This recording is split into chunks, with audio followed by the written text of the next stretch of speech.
Tetapi sayangnya YouTuber Kristen ditangkepin polisi. Nah, biar polisi nggak tebang pilih, Yahya Waloni juga ditangkap lah.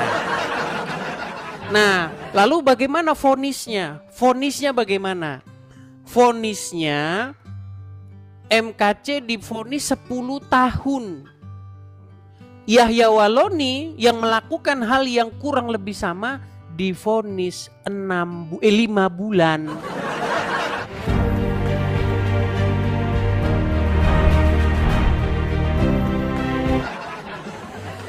Oke, nih saya kasih contoh, tenang. Saya kasih Anda contoh. Pernah dengar Gracia Pelo? Pernah dengar?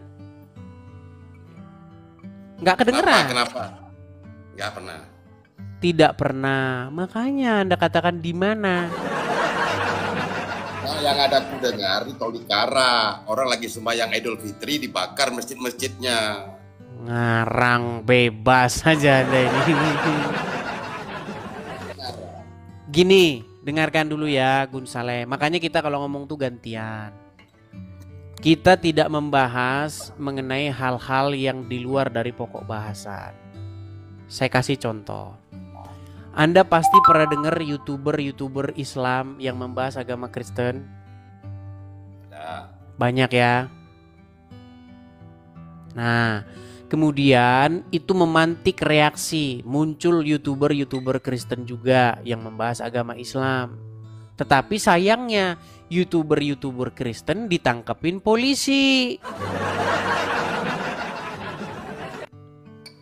Yang Islam kan ada juga ditangkap. Yang Islam juga ada ditangkap. Siapa?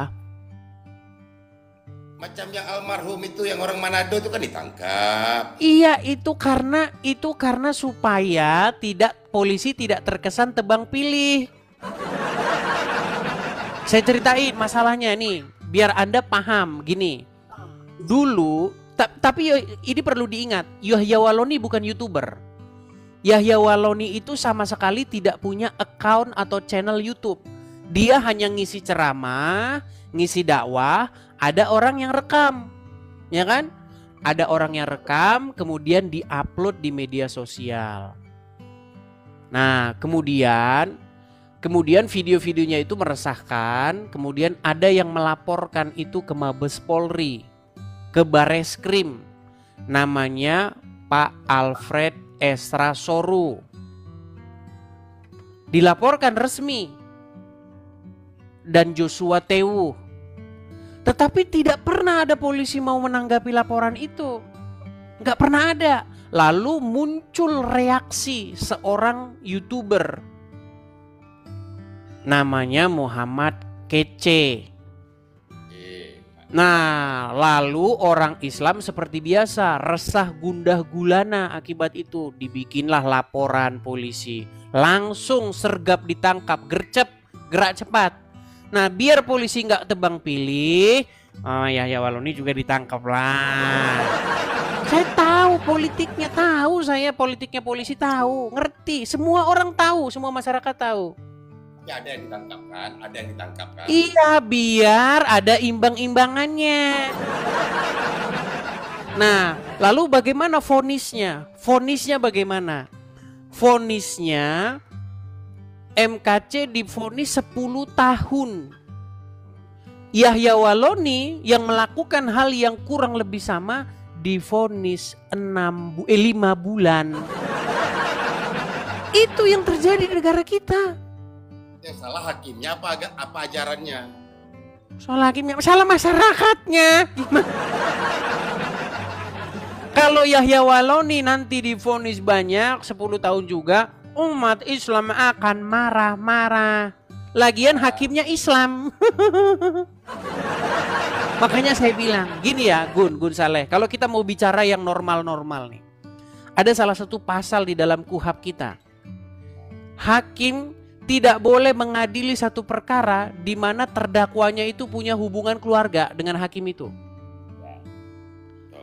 Sebenarnya itu adalah satu ayat yang bagus supaya hakim itu bisa netral. Nah, dalam peradilan undang-undang penistaan agama, bagaimana kita mau dapatkan putusan yang netral? Terdakwanya Kristen, menista agama Islam, hakimnya Islam. Ya pasti hakimnya atit hati. Putusannya pasti nggak bisa netral. Ya maka itu dirimu pulang kemari biar kita bahas itu. Pulang. Gun Saleh, saya cuma bilang begini. Kalau seandainya orang-orang Kristen boleh berbicara tentang agama Islam seperti orang-orang Islam boleh berbicara tentang agama Kristen, saya nggak perlu, saya harus lari dari persekusi orang Islam. Sekarang kenapa orang Islam membahas Kristen itu tahu, Edis, kenapa?